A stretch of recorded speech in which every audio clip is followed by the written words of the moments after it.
Salam damai Tuhan kita Yesus Kristus selalu beserta kita. Selamat jumpa kembali bersama saya dalam renungan santapan jiwaku di hari Minggu pekan yang ketiga dalam persiapan kita di masa Prapaskah. Saudara-saudari yang dikasihi Tuhan, tentu permenungan kita hari ini selalu menjadi suatu pertanyaan, apa yang sudah kita lakukan selama minggu-minggu yang telah kita lalui, hari-hari atau waktu yang telah kita lalui dalam masa persiapan kita. Dan hari ini, ketika kita memasuki hari Minggu Prapaskah pekan yang ketiga, apa rencana kita? Apa niat kita? Apa tujuan kita untuk terus berlangkah maju? Saudara-saudari, kita akan dibimbing oleh sabda Tuhan hari ini dari Injil Lukas bab 13 ayat 1-9. Saya mengundang kita semua untuk bersama-sama mendengarkan firman Tuhan. Inilah Injil suci menurut Lukas. Pada waktu itu datanglah kepada Yesus beberapa orang membawa kabar tentang orang-orang Galilea yang darahnya dicampurkan Pilatus dengan darah korban yang mereka persembahkan. Yesus menjawab mereka, "Sangkamu orang-orang Galilea ini lebih besar dosanya daripada dosa semua orang Galilea yang lain, karena mereka mengalami nasib itu? Tidak, kataku kepadamu. Tapi jikalau kamu tidak bertobat, kamu semua akan binasa atas cara demikian. Atau sangkamu ke-18 orang yang mati ditimpa menara dekat Siloam lebih besar kesalahannya daripada kesalahan semua orang lain yang diam di Yerusalem? Tidak, kataku kepadamu. Tapi jikalau kamu tidak bertobat, kamu semua akan binasa atas cara demikian." Lalu Yesus mengatakan perumpamaan ini. Seorang mempunyai pohon ara yang tumbuh di kebun anggurnya, dan ia datang untuk mencari buah pada pohon itu. Tapi ia tidak menemukan. Lalu ia berkata kepada pengurus kebun anggur itu, "Sudah 3 tahun aku datang mencari buah pada pohon ara itu, dan aku tidak menemukannya. Tebanglah pohon ini. Untuk apa ia hidup di tanah ini dengan percuma?" Jawab orang itu, "Tuhan, biarkanlah dia tumbuh tahun ini lagi. Aku akan mencangkul tanah sekelilingnya dan memberi pupuk padanya. Mungkin tahun depan dia berbuah. Jika tidak, tebanglah dia." Demikianlah sabda Tuhan. Terpujilah Kristus. Saudara-saudari yang dikasihi Tuhan, kita mendengar firman Tuhan yang memanggil kita untuk bertobat. Dalam bacaan pertama hari ini, kita mendengar kisah bagaimana dalam kitab Keluaran, Musa atau Allah menampakkan diri kepada Musa dalam rupa api yang bernyala di semak duri. Tetapi api itu tidak membakar semua tanaman. Dan di situ Allah memanggil Musa untuk diutus. Diutus untuk apa? Untuk mewartakan pertobatan kepada bangsa Israel. Dan pertobatan itu memanggil mereka untuk kembali percaya kepada Allah yang akan membebaskan mereka. Dan tentu pembebasan itu menjadi puncaknya ketika Allah Bapa mengutus Yesus Kristus sebagai Musa baru. Ia datang diutus Allah, diutus Bapa untuk mewartakan tahun pembebasan, tahun kerahiman ilahi.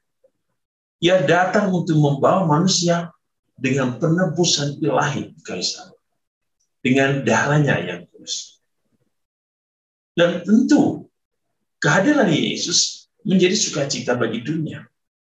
Sebab melalui darahnya yang kudus, melalui salibnya yang kudus, kita semua mengalami pembaharuan di dalam Allah. Dan pembaharuan itu adalah pertobatan. Maka Yesus hari ini mengatakan, jikalau kamu tidak bertobat, maka kamu akan musnah, akan binasa. Tapi di sisi lain, pertobatan itu selalu memberikan kita suatu makna baru. Bahwa Allah adalah Bapa yang Maha Kasih, yang Maha Murah. Di mana letak cinta kasih Allah yang begitu luar biasa? Ia memberikan kita satu perumpamaan tentang bagaimana pohon ara yang sudah 3 tahun tidak menghasilkan buah. Tetapi Tuhan kebun mengatakan, Tuhan, biarkanlah aku merawatnya, memberikan pupuk sekeliling, mencampur tanah. Berikanlah dia kesempatan. Kalau tidak berbuah, tebang lagi. Kalau tidak berbuah, tebang lagi. Pertobatan selalu terarah kepada buah. Atau dengan kata lain, apa sih buah iman kita? Pertobatan. Apa dari buah-buah kehidupan Kristen kita? Buah dari kehidupan keagamaan. Buah. Pohon itu bisa dilihat dari buah. Orang beriman dapat dilihat dari buah. Bagaimana buah itu? Ya, dalam hidup keluarga kita. Bagaimana kita menampakkan cinta kasih, kemurahan hati, pengampunan, kedamaian, kesatuan dalam keluarga kita. Lalu bagaimana itu nampak dalam tetangga kita, dalam tempat kerja kita, dalam kehidupan yang lebih luas dalam masyarakat kita. Jikalau kita menampakkan buah-buah kerajaan Allah, sesungguhnya kita sudah masuk ke dalam sebuah pertumbuhan sebuah pohon yang subur. Pertumbuhan iman kita yang subur. Hari ini Tuhan Yesus memanggil kita untuk mengalami perubahan, pertobatan. Kalau tidak, kamu akan binasa. Tetapi di sisi lain Allah menampakkan satu gambaran Allah yang bermurah hati, Allah yang penuh cinta, yang selalu memberikan kita waktu, kesempatan untuk selalu mengarahkan hidup kita kepadanya, untuk mengalami perubahan, untuk mengalami kedamaian, kesatuan dengan diri Allah, yang akhirnya kita mengalami suatu keselamatan ilahi. Saudara-saudara, Allah selalu memberikan kita waktu, kesempatan untuk berubah, untuk mengalami pembaharuan diri, untuk mengalami penyucian diri, pembersihan diri, untuk mengalami pertobatan diri.